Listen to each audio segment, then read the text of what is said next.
You are listening to Any Given Sunday, a part of the Dead End Podcast Network. Please subscribe to our podcast on Apple, Spotify, Google, and all other podcasting services. Please make sure you check out Dead End Hip Hop, Dead End Sports, Dead End Gaming, Is the Mic Still On, Chris Platt's Strictly Hip Hop and Hoops Talk, and a host of other shows on our podcast network. Thank you for listening and enjoy the show.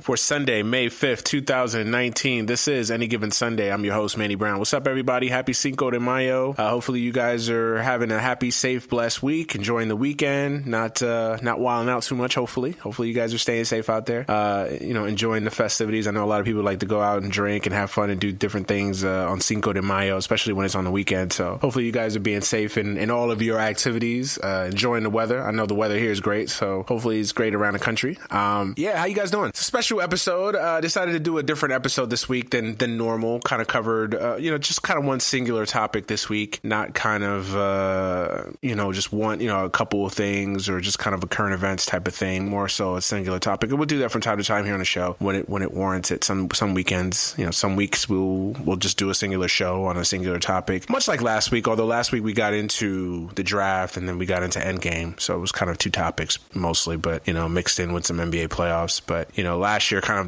last week was mostly Endgame, I would say. Probably all of it was Endgame, plus a lot of positive feedback from that show. So if you haven't listened to it, go back and listen to it. It's a really dope time. I had a good time with Justin as always. Man, we got into Endgame, and hopefully we didn't spoil it too much. The ban on the spoilers are up tomorrow, so hopefully you guys have seen it by now. If you haven't, I don't know what to do.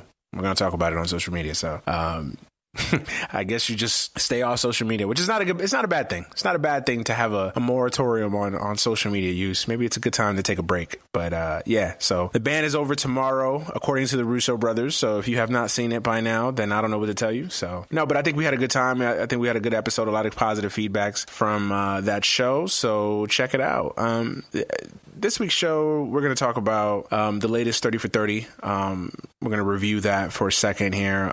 My guest this week is the acclaimed filmmaker Jonathan Hock, who directed The Dominican Dream, the 30 for 30 on Felipe Lopez and his career, his life, and et cetera. Obviously, he's done a lot of 30 for 30s. This is actually his fifth 30 for 30 that he has done. He directed Of Miracles and Men. He's directed Survive in Advance, Unguarded, the Chris Herron story. Obviously the Dominican Dream now, and I forget what's the other one. Oh, The Best That Never Was, the Marcus Dupree story. All critically acclaimed, all well told, all well done, great films. Some of the best 30 for 30s in the list, in my opinion, especially with Survive in Advance and Best That Never Was. And I'll say off the bat that Dominican Dream was definitely up there. It's a great film, great story, great documentary, so well done. So we'll have him on the show for a few minutes later on to talk about the film and talk about the process that came about to creating the story. We're going to review the latest 30 for 30. And we do this from time to time.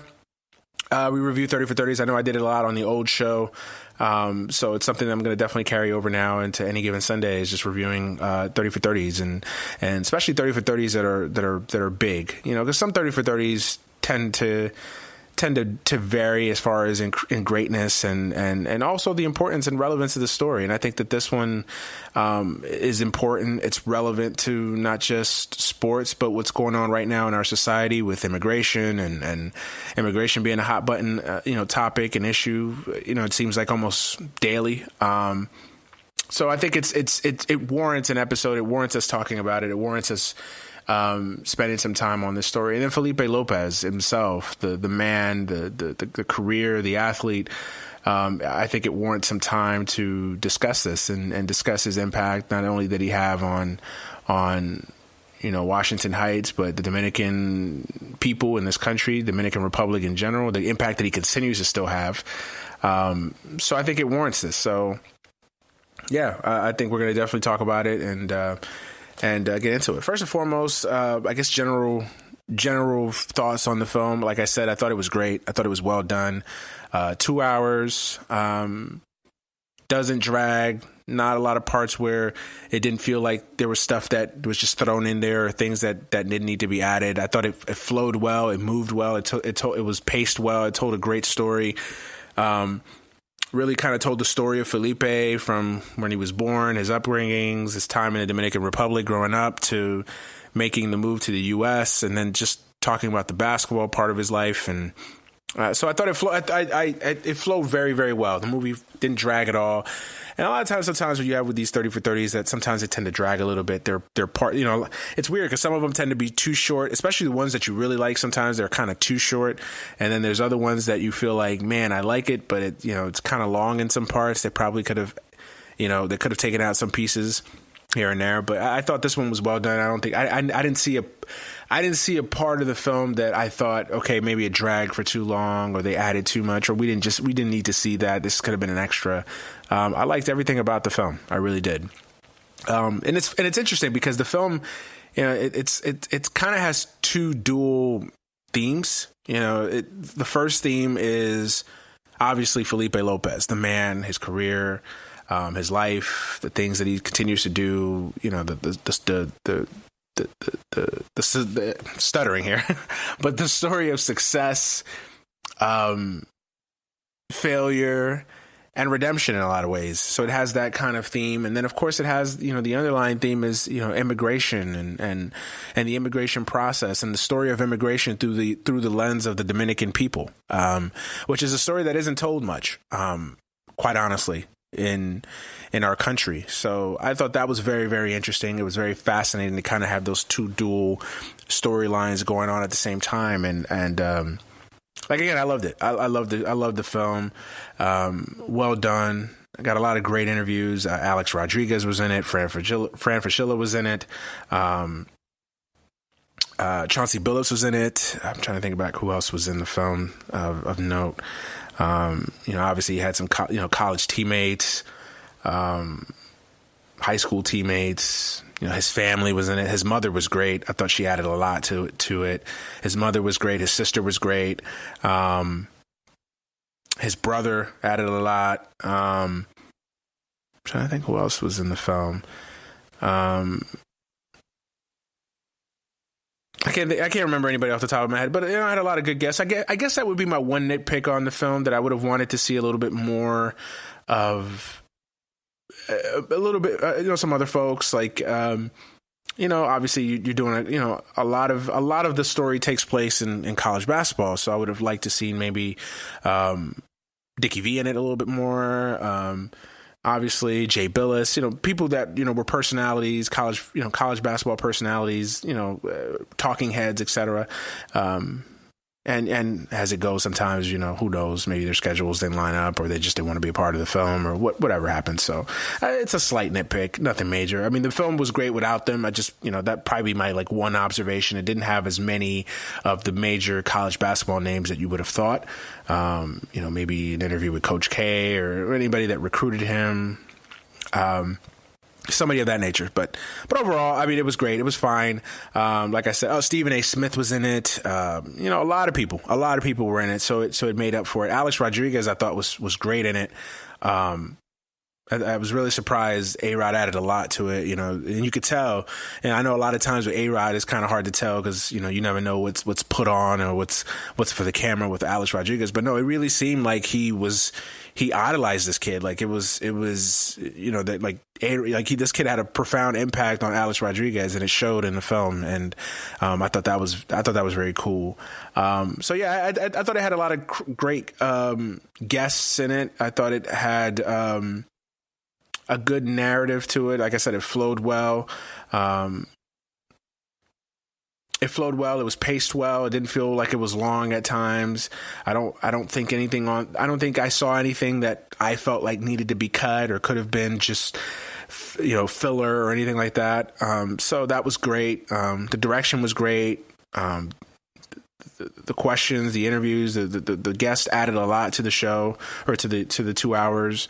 Overall, I thought it was a great film. I really do. And I guess I guess why this film touched me in a way is because obviously you guys know I'm Panamanian, and the Panamanian immigration story is similar to the Dominican immigration story. And that instantly kind of, drew me into it. Obviously, it's something that I could relate to. I can relate to the stories that, the mother was saying, the sister was saying, the themes that were touched upon in the film. I can relate to those things. So instantly I gravitated towards it. Plus the fact that Felipe Lopez, was this, he really was this big deal. He was a big deal, not just to the Dominican Republic and Dominicans here in the U.S. and especially in New York City, but other, Latin, ethnicities. He was a big deal. I remember my brother telling me stories. I was young for Felipe Lopez, so I missed out on the Felipe Lopez hype. Obviously, I knew who he was and I knew about the story, but I was young. Like when Felipe was in high school and was the high school player of the year and all that. Like I was, 7, 8, 9 years old. So I still was, I was into sports, but you know how it is when you're at that young age. You don't know enough to know enough. You know what I mean? So, so I kind of missed out on the Felipe Lopez hype, but it was big. He was a big deal, man, and he gave a lot of people hope because at the time, and the film does a good job of talking about it. People from Central America, especially Dominicans, you're baseball players. It's a baseball hotbed. So to see this kid who was really great at basketball, this Dominican kid that was great at basketball, was a unicorn. It was something that you didn't see all the time. And he had a lot of hype to him, I remember, my brother telling me stories about Felipe Lopez. He was a beast. He was this, my brother right around the same time was playing ball, himself. And, just told me the stories about how this kid was just this phenomenon. Like he was just this great athlete. 6'6", tall, lanky, could dunk, could fly out the gym. It's just, all the story, all the hype that you can imagine. You imagine Felipe Lopez now in this era of social media, of instant attention. He'd be a YouTube sensation, kind of like similar to what Zion Williamson was before. Zion Williamson was before he came to Duke, was just this social media sensation with dunks and, the feats of athleticism. That was kind of similar in a lot of ways. Like, he was the 90s version of Zion Williamson in a lot of ways. This kid that just came in with a lot of hype, with a lot of flash, with a lot of notoriety and attention, and people looked at him as the great white hope, or the great Latino hope. He was the Dominican Jordan, all the things that were thrown out there. And the film does a great job of chronicling all this and talking about this in depth. And, that's the thing that stuck out to me the most. The story was, obviously being from New York, living a similar immigration experience, my parents being from Panama, and, Felipe Lopez, his parents being from the Dominican Republic, he being from the Dominican Republic. Like, I could relate to the stories of the mom and having to leave her kids behind and the visa process, all things that, my family in some similar way went through. So, it was very, obviously when you can relate to the material in the way that I could, it's easy to fall, to be attracted or to be drawn in and to fall for the story because it hits home. So that's why I was so drawn to it. I was so keen to it. It was like I thought it was a great story to tell. And obviously the film chronicles the rise, not quite the fall, because I that's the other thing that I love that the film did. There's this narrative out there that he was a bust and he was a failure, and it really wasn't. I think that that's one of the unintended consequences of media now and media in the last 10 or 15 years is that we're so quick to try to crown people and to anoint people the next, that when they don't live up to those absurd hypes, when they don't live up to the immense pressure that we put on them, they're bust. They failed. They're this, they're that. They were terrible. What were we thinking? He was a bust. He was a joke. He can't shoot. He can't score. We're so quick to anoint these kids, and then we break them down.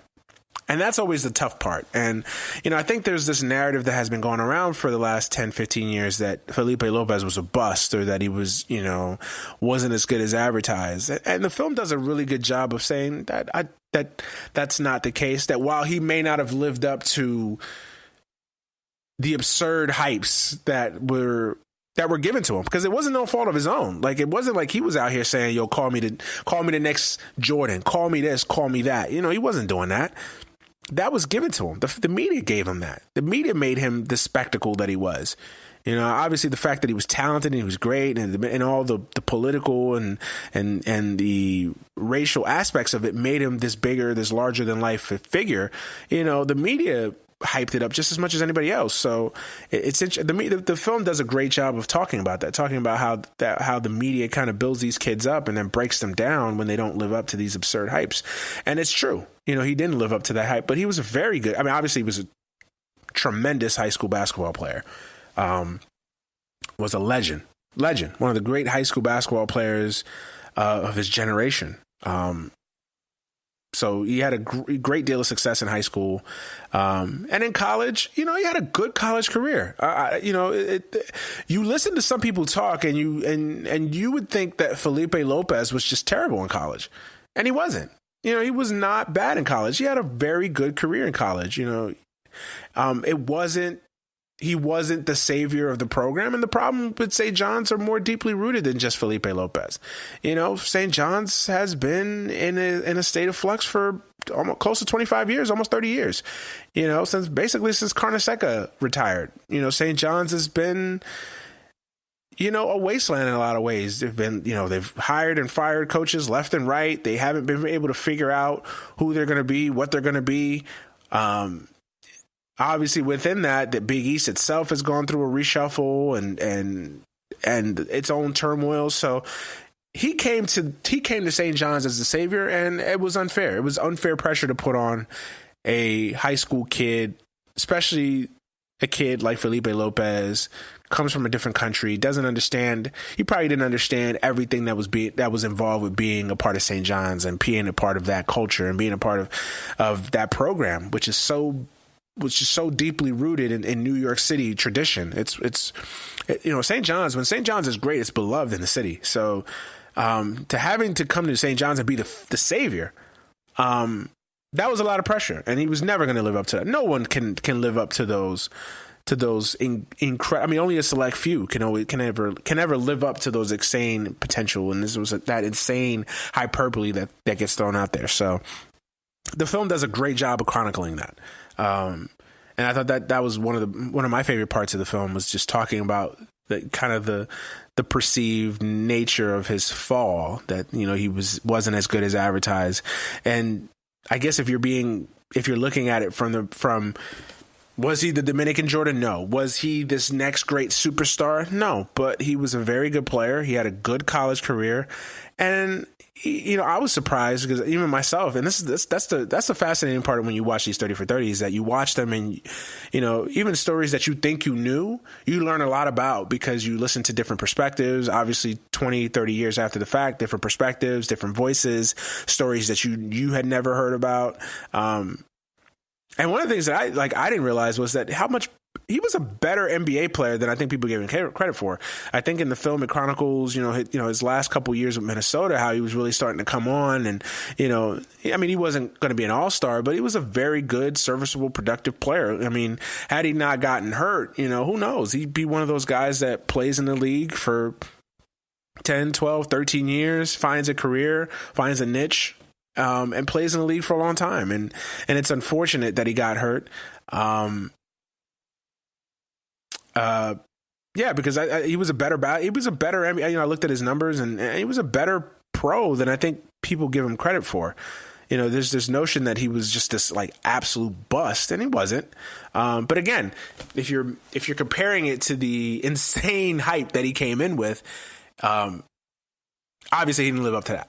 But that's not his fault. And I think sometimes in life, and as fans, as sports fans and media, we anoint these guys so much. And again, we put so much unfair hype and hyperbole and he's the next this, or he's the next that, or he's the white this, or the black that, or the Hispanic this, or the Dominican that.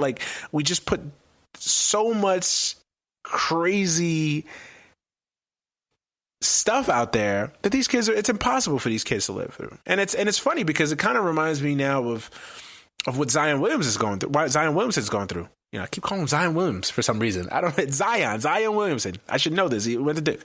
But Zion Williamson, it's interesting that he's kind of going through the similar a similar thing. Obviously at the beginning of the year, everybody was comparing Zion to LeBron. He's this, he's that, who is this? So it's kind of similar. That's why I find it interesting that, like, man, imagine if social media existed in 1993 or 1994 or 1995 when Felipe was at the peak of his popularity, at the peak of his hype.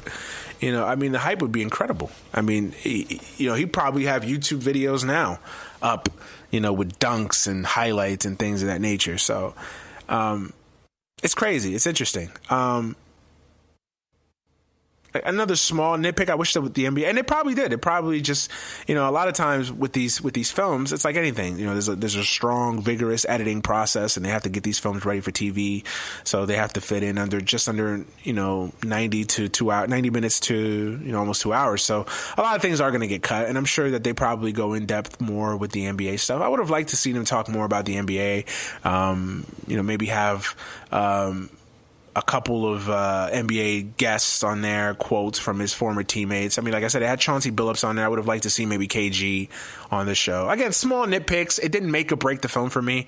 Just small nitpicks. That's all. So I would have liked them seen them discuss a little bit more the NBA part of it, because he did have an injury, a major injury that basically ended his NBA career. I would have loved for them to touch on that a little bit more, go into that in depth a little bit more. But I think they just probably cut that part out or breeze through that part because they probably felt like it wasn't important, or obviously to fit all the other things that they had to fit in there as well. So yeah, it talks about his rise. I thought another interesting part of the film was the conundrum that he had, deciding to either come out early, come straight out of high school and go into the NBA. And I didn't, that's another aspect of the story that I learned as well. I didn't know all the machinations of coming out early, or leaving straight from high school, going into pros. The one and done aspect of it where, he could have easily played that 1 year at St. John's his freshman year. We had a really good year. And then came out same way, kind of like Iverson, kind of like Iverson, Stephon Marbury, the rest of those guys that came out after 1 year of going into college, that same kind of draft class. He could have been in that draft. He could have been in the 96 draft. He could have been in the 96 draft with Iverson and Marbury and Kobe. Obviously, we all know that the significance of that draft class. Probably the greatest draft class of all time. That or 84. It's really up for debate. But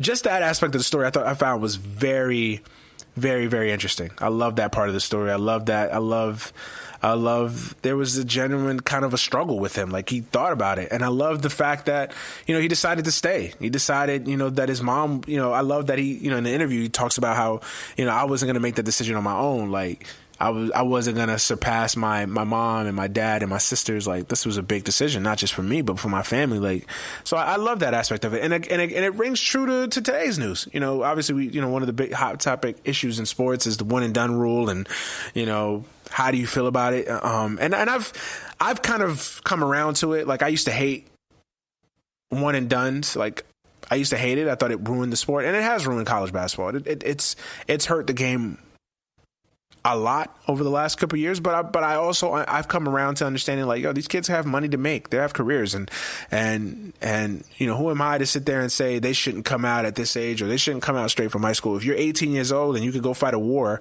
or you could be on a battleship somewhere, or you could be in a tank somewhere, then you should be able to go play basketball for a living.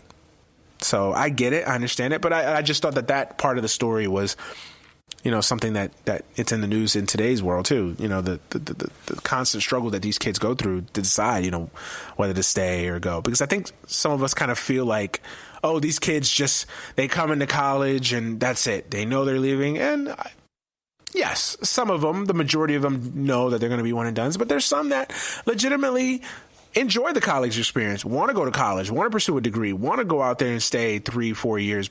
I'm sure there's a large group of them that would prefer to stay in college, pursue a degree, have fun, play basketball, live that college atmosphere and environment. But, hey, when you got an NBA executive or an NBA GM waving $40 million at you and you come from an impoverished neighborhood or you come from a hood or a ghetto, like, it's not that difficult of a decision. Do I want to sit in college and risk myself being hurt or, things not playing out or going through different coaching changes and being called a bust or having your game dissected every single night? Do I rather go through that for 2, 3, 4 years, or do I rather go to the NBA, sit on a bench, but I'm making a guaranteed contract? It's a decision. It's a decision. And I like the fact that the film touched on that a lot. It seemed like it was really a struggle for him because he really thought about it. Like, he really decided, like, what should I do? Should I go? And the film points that out that he had a hell of an opportunity. There was a lot of teams that were interested in him. And, you always wonder what would have happened had he been the first. Because, obviously the film goes on to cover that Kevin Garnett ended up being really the first one to really test the waters and jump right out and come right out of high school into the pros. And, who knows? Maybe if Felipe Lopez comes out right around the same time or a year later or a year before in that case, who knows? Maybe he's a top 5, top 10 pick. It's interesting to go back and look at these things and look how it played out. And who knows where his career would have been had he come out, maybe he gets lost in the NBA system. Maybe we've talked about it plenty of times on the show that, teams in the NBA don't have time to really develop. They've gotten better at it. The unintended consequences of tanking being so universally accepted now in basketball is that it has allowed teams to kind of, and this is also due to the rise of analytics as well, is that it's allowed teams to focus more on player development more. Because I think that was one of the issues in the NBA, even going back to, 5-10 years ago, where these kids would be drafted, right out of high school or even just 1 year in college, and they didn't have time to develop. These kids came in raw. They didn't have time to develop. They'd sit on an NBA bench because, of course, they're coming into an organization where a coach is on a hot seat. These coaches, they're coaching for their job, so they don't have time to sit there and try to develop a player. You think you're Coach A and you're coaching the Orlando Magic. Do you have time to sit there and develop, stud rookie with, number 12 pick in the draft? You don't have time to develop him. You don't have time to sit there and see what he's got. You got to win games or you're going to lose your job. It's up to that kid to develop and put the work in. So, and a lot of times they get lost in the NBA system. And what I mean by that is, that, like I said, they don't have a chance to develop. They get traded a couple times. They go from one bad situation to another bad situation to another bad situation. Guess what? They don't develop. They end up out of the league. And then, of course, the blame gets shifted onto them when realistically they never stood a chance because they didn't have the proper opportunity to develop, and they got lost in the NBA system. It's hard when you got to think about it. A lot of these kids, they come from high school programs that won, where they were their man, and even college programs where they won and they were the man. And then they come into the NBA and you're on the Grizzlies and you're on a 60-loss team. And then you get traded to the Kings and you're on a 60-plus loss team. So it just becomes a vicious cycle. So I love how the film tackled that part as well, too. Like, it had great guests, great interviews talking about it, and, how he blew his opportunity. He had 2 opportunities to come out. He had opportunity 1, which was right out of high school. And then he had opportunity 2, which is probably after his freshman year, he could have came out and, he decided not to. And, but it doesn't seem like he's regretful of that. It seems like he's at peace with it. Seems like he made a decision that was ultimately happy for him and what he wanted to do. So ultimately that's important. But yeah, just to wrap it up a little bit, it was a great film. I really enjoyed it. If you haven't seen it, make it your business to go watch it. ESPN, they're going to air it about 45 times, and it's going to be on demand too. So you'll have opportunities to watch it. I loved it. If I had to give it a grade, I give it an A. I thought it was a great documentary. A fun 2 hours. It's up there. It's up there. I don't know where I would rank it in the list of great 30 for 30s. It's up there, though.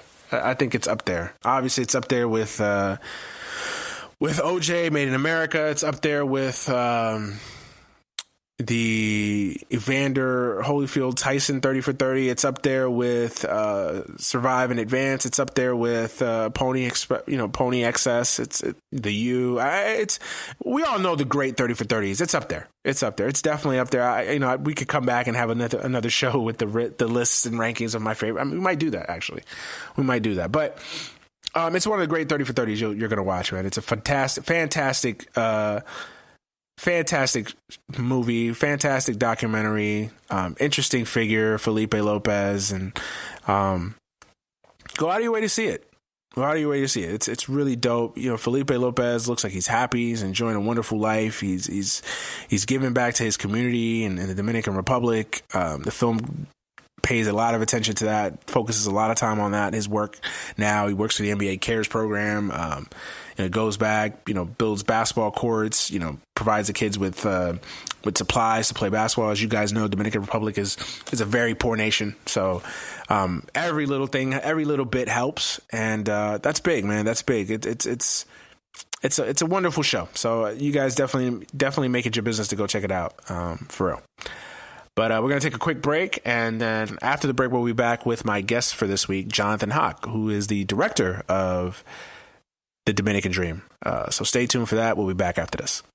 Welcome back to the show. My guest this week is the acclaimed filmmaker Jonathan Hock. He is a 10-time Emmy Award-winning producer, director, writer, and editor. He's directed such films as Through the Fire, Lost Sons of Havana, Off the Res, and he's also directed 4 other installments of the ESPN documentary series 30 for 30. He's directed Unguarded, One Not Done, Of Miracles and Men, Survive and Advance, and his latest feature, The Dominican Dream, the Felipe Lopez story, just aired this week on ESPN, and I'm glad to have him on. I'm a huge fan of his work. Jonathan, welcome to Any Given Sunday. My name is Manny. How are you, man? Thanks, Manny. It's nice to be with you. Thank you for being on. Like I told you offline, I'm a huge fan of your work, and it's a pleasure to have you on the show here. So why Felipe Lopez? I guess is my first question. What captivated you about this story? How did this all come out? How did this all come about? Well, there are two things that happened. One is producer Alex Evans, who has worked with me for a long time now, way back when he was the director of basketball operations at St. John's.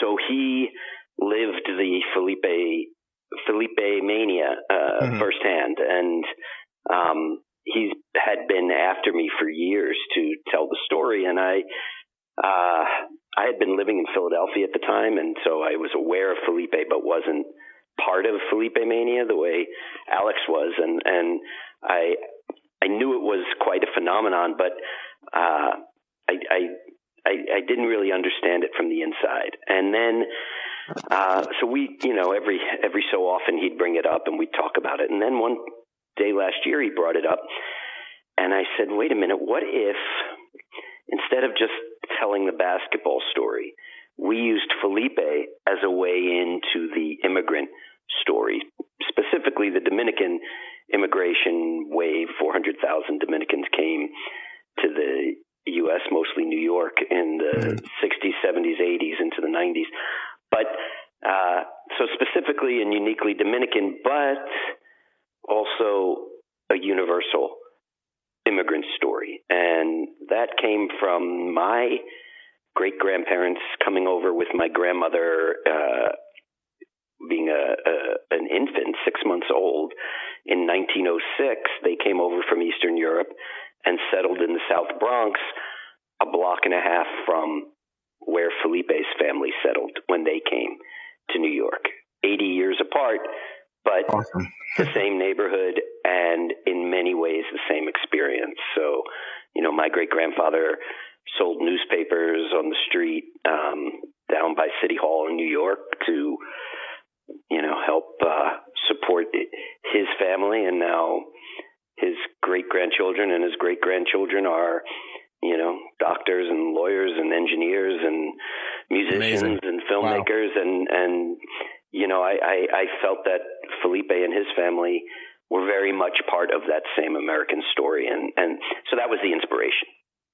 Awesome. Talk to me about the creative process when you finally decide that this is the topic that you're going to pursue to make another film.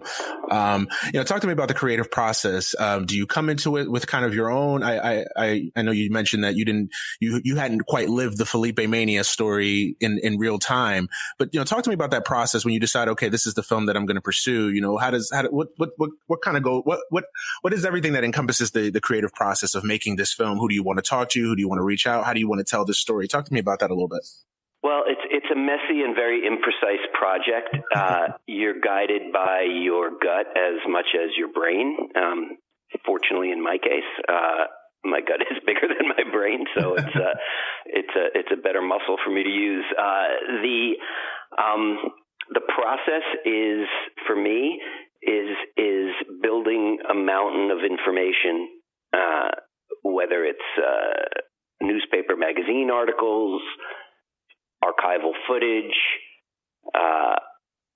talking to people before you interview them in person sometimes, but sometimes your reporting is done while you're actually conducting the on-camera interview for the film.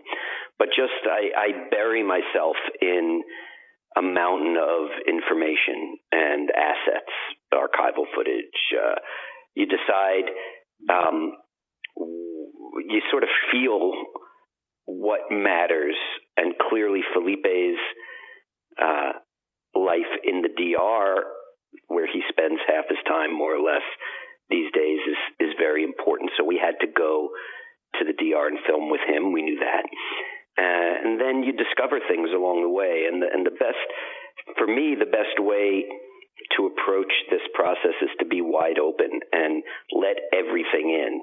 And then you discover things, and it's the things you discover along the way that can be the most interesting. When we were interviewing Brian Mahoney, the coach of St. John's, when Felipe arrived, he told us that he had, when the team went to play the University of Miami, which was in the Big East at the time, during Felipe's freshman year, there was a message for the coach at the hotel when they arrived that there's a young man in Miami, 17-year-old kid. He's a big-time athlete around there. He'd love to meet Felipe. Would that be possible? If so, here's his number. And that kid was Alex Rodriguez. And wow. So we got in touch with Alex Rodriguez after that. We had no idea that he had any connection with Felipe. And he just said, I would love to be in this. Felipe was my hero. I still have the Sports Illustrated that I got him to sign in Miami. Just tell me where to be and when. And so that, that led to Alex Rodriguez being in the film and really giving us a really interesting perspective. So it was, it's a process of discovery, and you just have to immerse yourself in it, really. How much did you learn about the Felipe story that you hadn't already known? I mean, obviously you knew obviously because you were around back then, but for some of us that are new to this, that were probably too young to kind of understand the full depth of this story, how much did you find yourself learning as you went on and studying this and obviously making a film about it? How much did you learn and were surprised that you didn't even know, just even being around and being alive during this time when Felipe was when the Felipe hype was at its highest? How much did you learn and were you surprised about how much did you learn? Yeah, I mean, hopefully everything I learned is in the film, and the film ended up being 2 hours on ESPN instead of 90 minutes. So there was a whole lot that we learned. Yeah, I think that the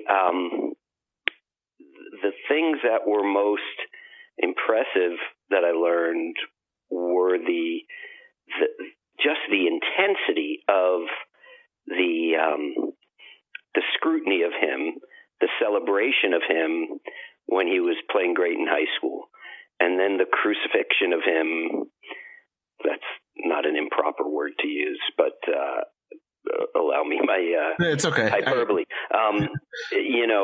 In St. John's when he started doing poorly, and because I was working at NFL Films at the time living in Philadelphia. It was a few years in my life I didn't live in New York, so I missed out firsthand. But because high school basketball was, first of all, such a big deal in New York at the time, because the kids weren't all going away to prep schools and basketball academies around the country. And AAU was, other than Gauchos and Riverside, which were in New York, was not that big a deal. Although there were certainly great AAU teams around the country, but it was nothing like it is today, 25 years later. So because Felipe stayed in New York to go to college, it was the same writers, the very same writers who put him on the pedestal when he was in high school. They were the same ones who knocked him off that pedestal when he didn't fulfill the expectations that, by the way, they set for him. Right. Felipe didn't show up in the Bronx as a 14-year-old from the Dominican Republic, not speaking a word of English, saying, "I'm the Dominican Jordan." They called him that. And that's a really important part of the film, is that the media, of which I'm a part, I suppose, celebrates these children. And then when we decide they're not as good as we thought they were, we crucify them and say they're failures and busts. And boy, if anyone who knows Felipe Lopez and anyone who watches the film, I hope, will know that to call this man anything approaching a failure is just a twisted sense of what's good and bad in the world. Absolutely. Absolutely. What's next for you? What's on the horizon? When any interesting projects that you could share with us here that you got coming up or in the works? Yeah, I'm doing a series about St. Benedict's Prep School in Newark, New Jersey, which is one of the great basketball programs in the country, but it's an amazing school run by an incredible man named Father Edwin, a monk from the Benedictine order. And it's an amazing story of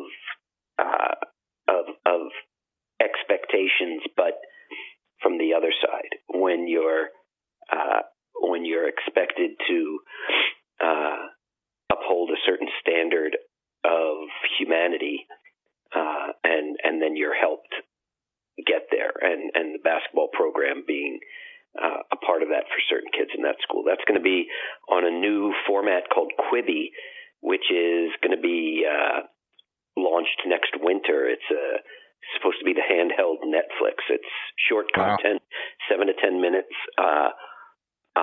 and we're going to do about 15 episodes about St. Benedict's, and that should be really exciting. Awesome. Well, good luck with that, and we'll all be watching, and hopefully we'll have you on to discuss that in the future. So I'd like to thank you for joining me today. And before you go, just go ahead and plug your Twitter, social media, where everybody can interact with you. Oh, thanks. At Hock Films, HOCK Films, is my Twitter handle. I don't have Facebook or Instagram, but so I'm still a 20th century guy. But yeah, that would be cool. Definitely hit me up on Twitter if you have anything to say about the Dominican Dream. I'd be more than happy to discuss it with everybody out there. It means a lot to me, and I appreciate anybody who watches.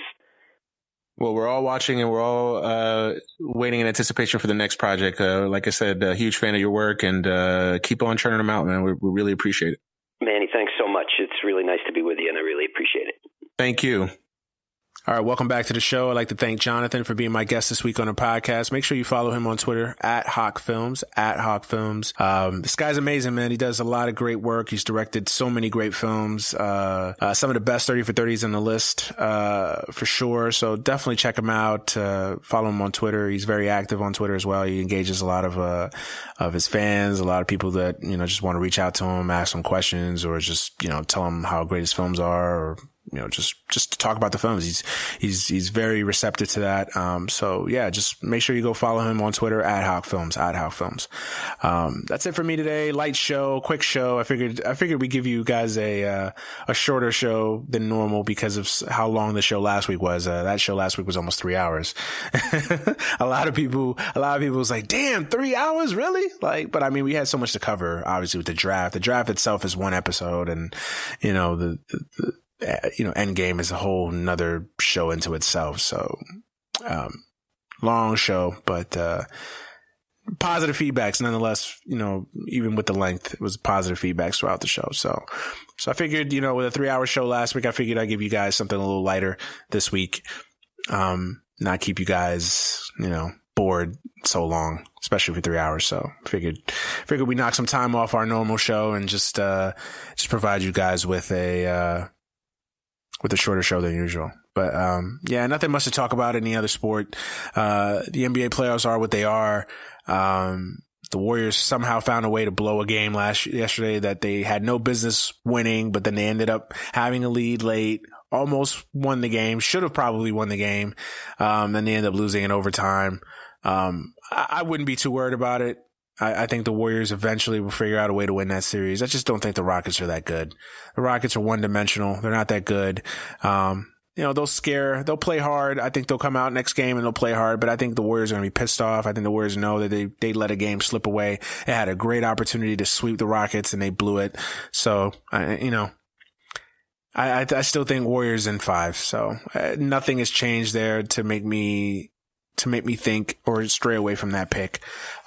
Sixers, Raptors is getting interesting. The Raptors better figure out something. They better hope Siakam's healthy. They got to get more production from their bench. Kawhi is playing amazing, but he's not getting much help. Kyle Lowry's a bum. I mean, let's be honest. He's a bum. The fact that Kyle Lowry is making $33 million and is not getting slandered even more for just consistently being a dog in the playoffs, it's just mind-boggling to me. But anyway, it's typical Kyle Lowry. Just disappears in big spots. So that's him. But that series is interesting. I still think the Raptors are going to win that series. I just think that they're just the better. I don't trust Philly. The moment you start trusting Philly, the moment you start thinking that Philly is going to start doing what they should be doing, which is beating teams and, advancing to an Eastern Conference final, they let you down. They'll go out and they'll deliver a stinker in game 4, or they'll go out and get blown out in a game 5 or blown out in a game they have no business getting blown out of. So, I don't trust Philly just yet. I got to show, Philly, it would show, what? If Philly wants me to trust them, show me tonight, have that killer instinct, put Toronto behind the 8 ball early, come out, punch them in the mouth early, get them down, get them in a deficit early, and have them being tight. Because Toronto's one of those teams that, if they face pressure again, if they go out there and they're in a situation where they're down big, this series is going to go back to Toronto with them down 3-1, and the Sixers are going to win this in 6.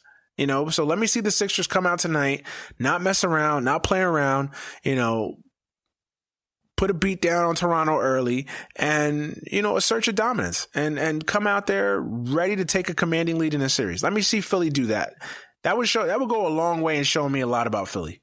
If they come out tonight and do that. Jimmy Butler's played well in this series. He's played better than I actually thought he was going to be outside of game 1. Joel Embiid had a tremendous game in game 3. We'll see if he's able to follow that up tonight. I'd be a little worried about the Raptors. Not enough to sway me from not picking them again. I still think Raptors in 7.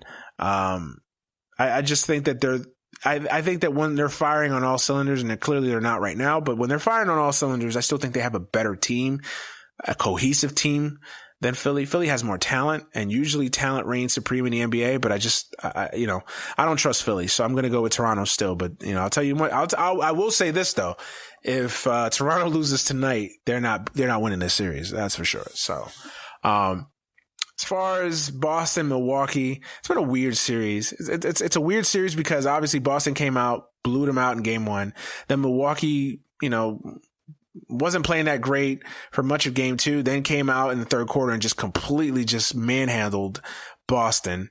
Boston to me had a good chance to go up 2-0 in that series. I thought Boston came out, played really well in game 2, didn't sustain it, and Milwaukee found their sea legs a little bit. And, now Milwaukee's feeling good. Obviously they won the other night, up 2-1 in the series. I still think this series has length. I still think this series is a 7-game series. I wouldn't be surprised if Boston, wins tonight, or when do they play again? I think it's tonight. Are they? I know Philly and Toronto play tonight, and Portland and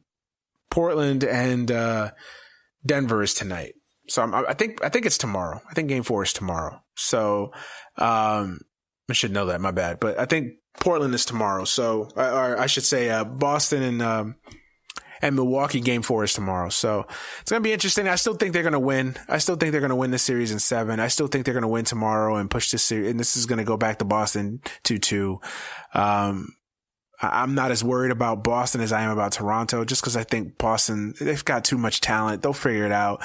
I have been impressed with the way Milwaukee played, especially in game 3. Milwaukee could have easily let the crowd, the momentum, they were down some early in the game. They managed to fight back. They had a good flow to it. They played well enough to win the game. And obviously they took control there late in the third quarter into the 4th, and they won the game outright. But, look, I still think Milwaukee and Boston are 2 really good teams. I think one of those 2 teams is going to get to the final, in the East. So I think in a lot of ways, this is kind of the Eastern Conference final, because I think whoever wins this series is going to go to the finals. I don't see Philly or Toronto beating any of these 2 teams. I think these are the 2 best teams in the Eastern Conference.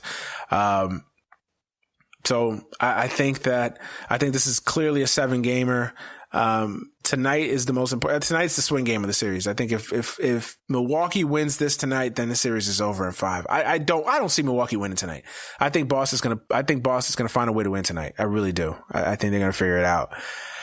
And then Denver and Portland. That series has been a lot better than I actually thought it was going to be, because I didn't think that series was going to be that competitive. I actually thought Portland was going to come out, play better than they've played, and I don't think Portland's played that great. Game 2 they played well and they outplayed Denver, but outside of that, Denver's really been the better team for 2 of the 3 games, and Portland's up. Obviously that classic game in game 3, 4 overtimes, a tremendous game, which I missed the last 2 overtimes because I completely fell asleep Friday night. I'm old, man. I'm old. Even on the West Coast, I fall asleep during playoff games sometimes. It's a lot sometimes, especially if you've had a long week. But I fell asleep, so I missed the last 2 overtimes. So I had to catch up and watch it the next day. But it was a phenomenal game, riveting game, classic game, one of the great playoff games you're ever going to see. And I think Portland's got momentum now. I wouldn't be surprised if they go out there tonight and win. I think the fatigue is going to play a factor in it. I think Denver's probably going to be a little bit more fatigued, I would say, than Portland, just because, they're on the road. They have to expend a lot of energy just to play. I think both teams will be tired, but I think Portland's got enough to maintain it. Obviously being at home, having the adrenaline, the intensity, the adrenaline will kick in a little bit. And I think it's enough to carry Portland home. And I think this is a series that'll probably end in 6 in Portland. So they'll win tonight, probably lose game 5 in Denver, and then come back to Portland with game 6 on the line, and they'll probably win it there. So, that's it. Nothing has really changed. I would say the biggest change in this second round so far has been the perception of Toronto. I think Toronto's in some trouble. I think Toronto's got to win tonight. They have to win tonight. I think Boston has to win tomorrow night too. So don't get me wrong, but I think that's the one change that you've seen so far in these playoffs. Philly has just really, Toronto's going to regret, not winning game 2. They really had a nice opportunity to put Philly behind for good. They didn't. Now Philly's looking like they found their sea legs a little bit. So we'll see what happens. I think that's the biggest thing. Outside of that, I don't think anything else has really much changed perception wise. Let me see the Rockets go out there again and win another game, and then we can start talking about the Rockets and Warriors getting interesting. Until then, I know everybody wants to clown Steph. And yeah, Steph's got to play better. I have been called the Steph apologist.